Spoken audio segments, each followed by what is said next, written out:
যখন কোনো ব্যক্তি নিয়মিতভাবে এই 5 ওয়াক্ত নামাজকে যে আদায় করে নেবে, আমার আল্লাহ তাবারক ওয়া তাআলা তার আমলনামার মধ্যে কোনো রকমের ছোট থেকে বড় কোনো গুনাহ থাকবে না। জোরে বলি সুবহানাল্লাহ।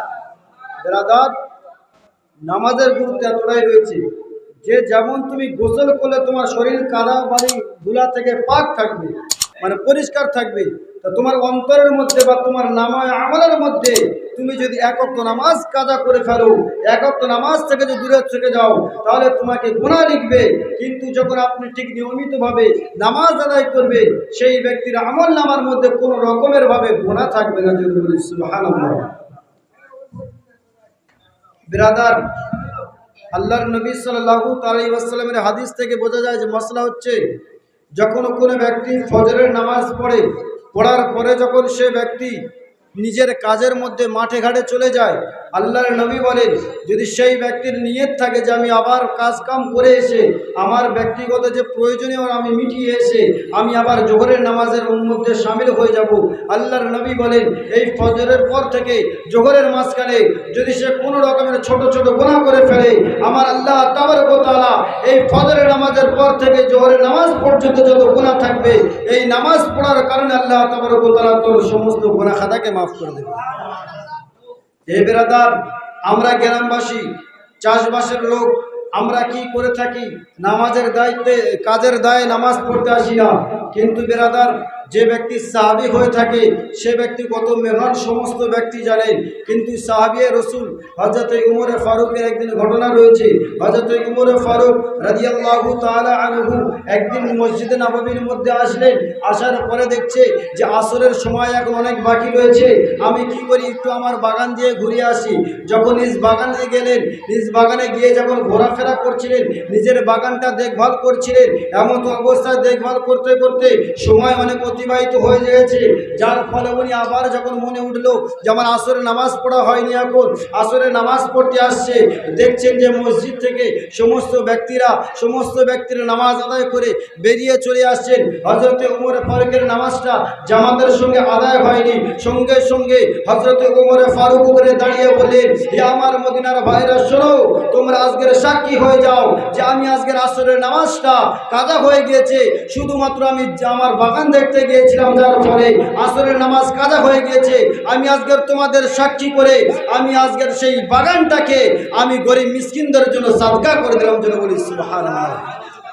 ব্রাদার, আশ্চর্যের বিষয়, শুধুমাত্র জামাত তার ছুটে গিয়েছে কিন্তু নামাজ কাজা হয়নি। জামাত যদি ছুটে যায়, নামাজ আমি পড়ে নিলে নামাজ হয়ে যাবে। কিন্তু ব্রাদার, জামাতের গুরুত্বটা কতটা তিনি দিচ্ছেন, যে যেই বাগানটা দেখতে গিয়ে তার আজকের জামাতটা মিস হয়ে গিয়েছে, তার ফলে কি করলেন, সেই বাগানটাকে উনি দান খায়রাত করে দিলেন। যে বাগানের জন্য জামাত মিস, তাহলে ওইরকম বাগান আমার দরকার নেই।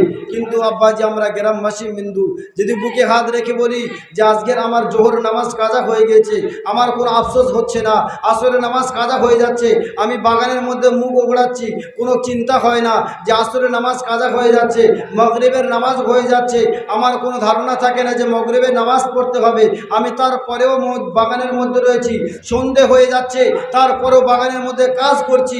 এই বেড়া চিন্তা একবার করুন, হযরত উমর ফারুক যেই বাগানটার কারণে জামাত ছেড়ে গিয়েছে, সেই বাগানগুলি ত্যাগ করে দিলেন। আর আজকের আমরা মুসলমান হয়েছি, এই জগতের মধ্যে থাকছি, আল্লাহর নিয়ামতকে খাচ্ছি, আমাদের অনেক সম্পত্তি থাকার পরেও এই নামাজ থেকে আমরা দূরে থেকে সেই বাগানের দিকে গুরুত্ব দিচ্ছি।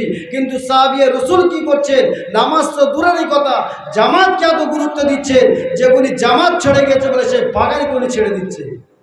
কিন্তু আমরা সেটা করতে পারছি না। কিন্তু বেরাদার, আপনি চাইলেন, কিন্তু যদি আপনি জোহরের নামাজ পড়ে বাগানে যান, আপনি আসরের নামাজ বাগানেতে আদায় করতে পারবেন। কিন্তু আপনি নামাজ থেকে দূরে থাকছেন, একবার চিন্তা করলেন না আমি এই যে জামাত ছেড়ে দিলাম, এই যে নামাজ ছেড়ে দিলাম, আমার পরিণীয় হাসরটা কি হতে পারে, এই চিন্তা আমাদের মধ্যে কেউ নেই। এরকম করতে করতে যখন সময় অনেক যখন অতিবাহিত হয়ে যায়, বয়স যখন বেড়ে যায়, কিন্তু বেরাদার আমার কাছে আল্লাহর হুকুমে আজরাইল কিন্তু চলে আসে। আর কিন্তু কিছু করার থাকে না যে আমি আবার নামাজ আদায় করি, একবার সুযোগ দেওয়া হোক আমি নামাজ আদায় করব, এই সুযোগটুকু কিন্তু কেউ পাবে না। তুমি যতক্ষণ তোমার সময়টা পেয়েছো, তুমি সেই সময়টুকুর মধ্যে তুমি নামাজ না পড়ে সারাক্ষণ তুমি কাজ কাম করে গিয়েছো, ঘর বাড়ি বানিয়েছো, জমিন জায়দাদের মধ্যে ইজাফা করেছো, কিন্তু একবারের মধ্যে তুমি চিন্তা করনি যে যখন আমি একদিন মরে যাব আমার কবরের মধ্যে কি অবস্থা হবে, আমার কবরের মধ্যে কি জবাব দিব, হাসরের ময়দানে আমি হিসাব কি হবে। আমার তখন নামাজ নেই, আমার মধ্যে রোজা নেই, আমার মধ্যে হজ নেই, আমার মধ্যে দান খায়রাত নেই, আজকের আমি কি করে আল্লাহ তাবারক ওয়া তাআলার সামনে উঠবো। এই ব্রাদার, এই সোচটা, এই চিন্তাটা, এই ধারণাটা আমাদের মধ্যে থেকে কিন্তু উঠে গিয়েছে, যার কারণে আপনি দেখতে পাবেন আপনার সংসারের মধ্যে আপনার ভাইয়ের সঙ্গে অশান্তি রয়েছে, আপনার মায়ের সঙ্গে আপনার মিল নেই, আপনার বাপের সঙ্গে আপনার সম্পর্ক ভালো নাই, আপনার পড়োশির সঙ্গে আপনার সম্পর্ক ভালো নাই। তার কারণ হচ্ছে, মূল জিনিসটা হচ্ছে নামাজ। কারণ নামাজ হচ্ছে এমন একটি ইবাদত যে এই নামাজের মাধ্যমে আল্লাহ তাবারক ওয়া তাআলা তোমার এলাকার সম্মান তোমার বাড়িয়ে দেয়। এই নামাজ পড়ার কারণে আল্লাহ তাবারক ওয়া তাআলা তোমার রিজিকের মধ্যে বরকত দেয়। এই নামাজ পড়ার কারণে আল্লাহ তাবারক ওয়া তাআলা তোমাকে হায়াতে বরকত দান করে এবং বিভিন্নতম তোমার ফ্যাসিলিটি এই নামাজ পড়ার কারণে পেয়ে যায়। কিন্তু যখন আপনি নামাজ থেকে দূরে থাকবেন, আপনার তখন বরকত কমিয়ে আসবে, আপনার বয়স কমিয়ে আসবে, আপনার হায়াত কমিয়ে আসবে, আপনার সম্মান কমিয়ে আসবে। আস্তে আস্তে তোমার চেহারার মধ্যে যে নূর থাকবে, আস্তে আস্তে তোমার সেই নূরটা আল্লাহ তাবারক ওয়া তাআলা ছিনিয়ে নেবে। যখন তোমার দিলের মধ্যে এই নামাজ থেকে এত দূরত্ব হওয়ার কারণে দিলটা যখন কালো ধাব্বা হয়ে যাবে, আস্তে আস্তে তোমার খাতা কিন্তু মুমিন থেকে কাটা পড়ে যাবে। এই বেরাদার, বেশি যখন নামাজ কাজা হয়ে যাবে, যখন অতিরিক্ত যখন নামাজ থেকে দূরে থাকবে, আজকের 5 ওয়াক্ত নামাজ কাজা করছো, কাল দেখে যাবে একটা জুমা ছেড়ে গিয়েছে, আর 2 দিন পর দেখবে আরেকটা জুমা ছেড়ে গিয়েছে। এরকম করতে করতে দেখা যাবে সমাজের মধ্যে এমন অনেক মানুষও রয়েছে যারা জুমা তো পড়ে না, অনেক মানুষের ঈদও পড়ে না। এই বেরাদে এরকম মানুষদেরকে মুসলমান বলা থেকে তাদের উচিত হবে না। কারণ হয়তো বড় কথা বলবেন, কিন্তু যখন আপনি বেশি বেশি নামাজই পড়বেন না, সাহাবায়ে কেরামদের ধারণা ছিল বা আকীদা ছিল কি, হাদিস পাকের মধ্যে রাসূল সাল্লাল্লাহু আলাইহি ওয়াসাল্লাম বলেন, একমাত্র যারা মুনাফিক ব্যক্তি তারাই নামাজ কাজা করে। ব্রাদার, একমাত্র যারা মুনাফিক ব্যক্তি তারা নামাজ থেকে দূরে থাকে। কিন্তু যদি সে ব্যক্তি মুনাফিক না হয়ে থাকে, মুসলমান মুমিন হয়ে থাকে, তাহলে সেই ব্যক্তির যদি এত শরীর খারাপ হয়ে যাক, যত শরীর খারাপ হয়ে যাক না কেন, সেই ব্যক্তি তার নিজের কাঁধের উপরে 2 জন ব্যক্তির সাহারা নিয়ে মসজিদের মধ্যে এসে 2 রাকাত নামাজ আদায় করে যাবে। তারপরেও এত অসুস্থ থাকার কারণে সে কিন্তু নামাজ থেকে দূরে থাকবে না। কিন্তু যে দেখা যাচ্ছে শরীর সুস্থ রয়েছে, আমরা নামাজ পড়ি, নামাজ থেকে দূরে থাকছি। ব্রাদার, আজ বড় কষ্ট লাগে বা খারাপ লাগে যখন আপনি দেখবেন ভোরে বেলা নামাজ বাদ দিয়ে মাঠে ঘাটে চলে যাচ্ছেন। মিশকাত শরীফের মধ্যে হাদিস রয়েছে, আল্লাহ রাসূল সাল্লাল্লাহু তাআলা আলাইহি ওয়াসাল্লাম বলেন, যখন কোনো ব্যক্তি নামাজ ফজরের মধ্যে নামাজ পড়তে যায়, সেই ব্যক্তি প্রকৃত ইসলামের ঝান্ডা গেড়ে দেয়। সুবহানাল্লাহ। আর যে ব্যক্তি নামাজকে না পড়তে গিয়ে ফজরের সময় ভোরের বেলা সে যখন বাগানে যায়, বাজারে যায়, সেই ব্যক্তি শয়তানের ঝান্ডা নিয়ে গাড়িয়ে দেয়। নাউযুবিল্লাহ। হে বেরাদার, তাহলে এবার আপনি চিন্তা করে দেখুন, আপনি প্রত্যেক দিন ফজরের নামাজ পড়ছেন না শয়তানের ঝান্ডা গাড়ছেন? যদি আপনি ফজরের নামাজ পড়তে যান, তাহলে হাদিস বলছে, আল্লাহ রসুল বলছেন, সে ব্যক্তি ইসলামের ঝান্ডা গেড়ে দিল। আর যে ব্যক্তি ফজরের নামাজ ত্যাগ করে যে বাগানে গেল, বাজারে গেল, সেই ব্যক্তি ইসলাম শয়তানের ঝান্ডা গেড়ে দিল। তাহলে যখন তুমি শয়তানের ঝান্ডা তুমি উত্তোলন করে দিচ্ছ, তাহলে তোমার ঠিকানা হবে শয়তানের সাথে। আর যখন তুমি আল্লাহ তাবারক ওয়া তাআলার ফরজ নামাজ যখন আদায় করে যখন ইসলামের ঝান্ডা গেড়ে দেবে, আল্লাহর হাবিব বলেন সে ব্যক্তি ইসলামের ছায়াতলা থাকবে। আর যখন তুমি ইসলামের ছায়াতলা থাকবে, আল্লাহর নবী বলে এই নামাজ তোমার জন্য শাফাআত করবে। সুবহানাল্লাহ।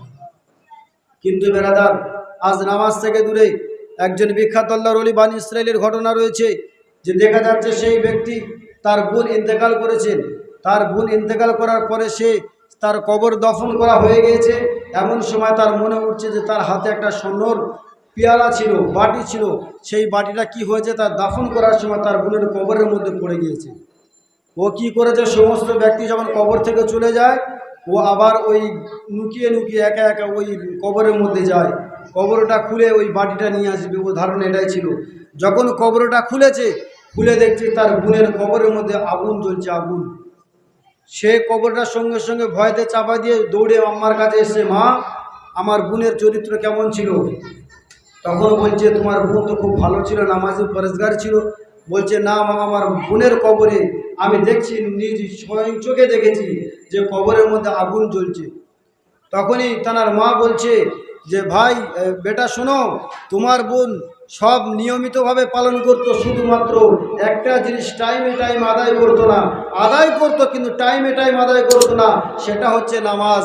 জোহরের নামাজ আসরে গিয়ে পড়তো, আসরের নামাজ মাগরিবে গিয়ে পড়তো, মানে কাজা করে করে নামাজ আদায় করতো। সেই জন্য আল্লাহ তাবারক ওয়া তাআলা তোমার বোনের কবরের মধ্যে এরকম আযাব রেখেছে। হে বেরাদার, আশ্চর্যের বিষয়, সে ব্যক্তি নামাজ পড়তো না এমনটা নয়, সে নামাজ পড়ার কারণে, কাজা করে পড়ার কারণে তার জন্য যদি কবরে জীবিত অবস্থিত কবরের মধ্যে এরকম ভয়ানক আযাব হয়ে থাকে, তাহলে একবার চিন্তা বা ধারণা করে দেখুন, যারা টোটালি নামাজ থেকে দূরে থাকছে, তাহলে তাদের জন্য কবরটা কেমন ভয়ানক হয়ে যাবে। আজকের আমাদের সকাল হচ্ছে, আমার ছেলে স্কুলে যাবে 6টার সময়, আমার ঘুমটা চট করে ভেঙে যাচ্ছে, আমার ভোর 5টায় ট্রেন ধরতে হবে, আমার ঘুম ভেঙে যাচ্ছে। আমার ছেলে কাজে যাবে কলকাতায়, আমার ভোর 5টার সময় রান্না করে দিতে হবে, আমি 3টের সময় উঠে রান্না করে দিয়েছি, কিন্তু আমার তৌফিক হচ্ছে না 2 রাকাত নামাজ পড়ি, যে আমার 2 রাকাত নামাজ আমার জন্য ফরজ রয়েছে। আল্লাহ তাবারক ওয়া তাআলা আমার জন্য নামাজকে ফরজ করেছে, সেই নামাজকে আমি না পড়ে আমি দুনিয়াবি কাজের জন্য আমি ব্যস্ত হয়ে যাচ্ছি। কিন্তু বেরাদা, যখন তুমি এরকম নামাজ থেকে গুরুত্বহীন হয়ে যখন চলে যাবে, তখনই কিন্তু আল্লাহ তাবারক ওয়া তাআলা তোমার নূর কিন্তু তোমার চেহারা থেকে কেড়ে নেবে। আর যখন তোমার কাছ থেকে আস্তে আস্তে ইমানটা যখন আস্তে আস্তে চলে আসবে, তখন কিন্তু তুমি বেঈমান হালাতে যদি মরে যাও, কবর তখন তোমার জন্য কিন্তু আযাবের কবর হয়ে যাবে। বেরাদার, আজ বাপ কষ্ট করে ছেলের জন্য, ছেলে কষ্ট করে তার ছেলের জন্য। এই ব্রাদার, কিন্তু একবার কেউ চিন্তা করে কোনোদিন দেখেনি যে আজকের আমার বাপ কবরের মধ্যে কি অবস্থায় থাকে? এটা কিন্তু কেউ কোনোদিন চিন্তা করে না বা ধারণা করে না। সেই বাপকে যদি জিজ্ঞাসা করা যায়, বাপ এই চৌদ্দ ভাদ্র মাসের এত তাতেতে তুমি কেমন করে এই কাজ করছো, তোমার কি কষ্ট হয় না? সেই বাপ তখন বলবে, বেটারে আমি আমার সন্তানের জন্য দুটো কিছু করে যাই, কারণ হচ্ছে আমার ছেলেরা যেন কারো দ্বারে গিয়ে হাত না পাতে, আমার ছেলেরা যেন দুমুঠো ভালো ভাত খায়, ভালো জিনিস পরে। এই বেরাদার, সেই বাপ তার কত কষ্ট করে, কত মায়া করে কি করতে তার সন্তানের জন্য রেখে যাচ্ছে, কিন্তু তার সন্তানটা কি করছে? যখন তার বাপ দুনিয়া ছেড়ে চলে যাচ্ছে, সেই সন্তান একবার চিন্তা করছে না যে আমার বাপ যে এত কষ্ট করে এই বিল্ডিং বানিয়ে গেছে, এত কষ্ট করে এত বড় বড় জমিন আমাদের জন্য দিয়ে গেছে, আমার বাপ আজকের কবরের মধ্যে কি অবস্থায় রয়েছে, এই চিন্তা কিন্তু কেউ করে না। আজ আপনি বেঁচে রয়েছেন, আপনাকে কত মানুষ সম্মান করবে, আপনার কত মানুষ ভালোবাসবে, আপনাকে হালুয়া পালুয়া খাওয়াবে যতক্ষণ আপনার কাছে পয়সা থাকবে। কিন্তু যখনই আপনি চলে যাবেন মরে, যখনই আপনি কবরে যাবেন, তখনই কিন্তু তোমার কাছে কিন্তু ওই মানুষ আর থাকবে না। খুব জোর 3টে দিন কান্না করবে, খুব জোর 40টা দিন আফসোস করবে, 1টা বছর আফসোস করবে, তারপরে কিন্তু আর আফসোস করবে না, তোমাকে ভুলে যাবে। এবার তোমার চিরস্থায়ী সেই কবরের মধ্যে থাকবে। যদি দুনিয়ার মধ্যে তুমি যদি তোমার আমল যদি ভালো থাকে, তুমি নেক কাজ করে যদি তুমি যেতে পারো, তাহলে আল্লাহ তাবারক ওয়া তাআলা ওই কবরটা তোমার জন্য জান্নাতের বাগান বানিয়ে দেবে। আর যদি তুমি দুনিয়ার মধ্যে থেকে কুকর্ম করে যাও, যদি তোমার আমল নামাকে খারাপ করে চলে যাও, সেই কবরটা তখন অন্ধকারের কবর হয়ে তোমার জন্য সাপ বিচ্ছুর হয়ে যাবে। এই বেরাদার, যখন নামাজ পড়ুন বেরাদার, হাদিস পাকের মধ্যে এসেছে যে আল্লাহ রাসূল সাল্লাল্লাহু তাআলা আলাইহি ওয়াসাল্লাম বলছেন যে একমাত্র মুনাফিক ছাড়া কেউ নামাজ ত্যাগ করে না। নারায়ে তাকবীর, আল্লাহু আকবার, নারায়ে তাকবীর, নারায়ে রিসালাত, নারায়ে রিসালাত, নারায়ে হায়দারি, নারায়ে হায়দারি, নারায়ে গৌস, নারায়ে গৌস, নারায়ে মাওলা, নারায়ে মাওলা। जश्न मिलादुन नबी, जश्न मिलादुन नबी, 12 रबीउल अव्वल शरीफ, 12 रबीउल अव्वल शरीफ। नारे तकबीर, नारे रिसालात। আপনারা যে যেখানে ঘোরাফেরা করছেন, আপনারা মেহফিলে পাকে চলে আসুন। আমাদের প্রধান নতুন বক্তা স্টেজে উপস্থিত হয়ে গিয়েছেন, কিছুক্ষণের মধ্যেই উনি বক্তব্য শুরু করবেন। যাই হোক, সময় অতিরিক্ত হয়ে গিয়েছে। আল্লাহ তাআলার কাছে তওবা করুন, কারণ আল্লাহ তাআলা যতক্ষণ তুমি বেঁচে থাকবে, হায়াতে থাকবে, ততক্ষণ তোমার জন্য তওবা খোলা থাকবে।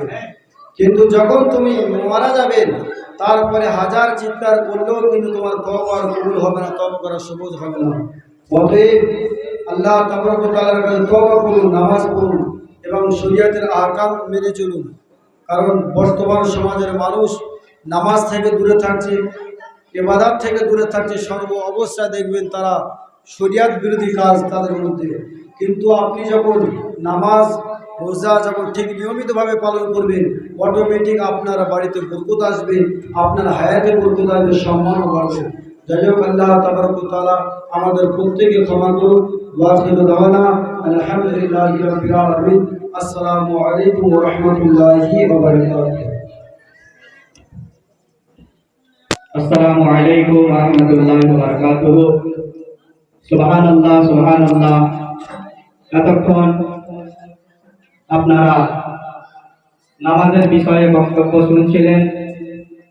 একটা জিনিস আমাদের জানতে হবে, শুধু শুনলেই হবে না, তার উপরে আমাদের সকলকে আমল করতে হবে। আমরা যাতে করে বক্তব্য শোনার পরে আমল করার চেষ্টা করি।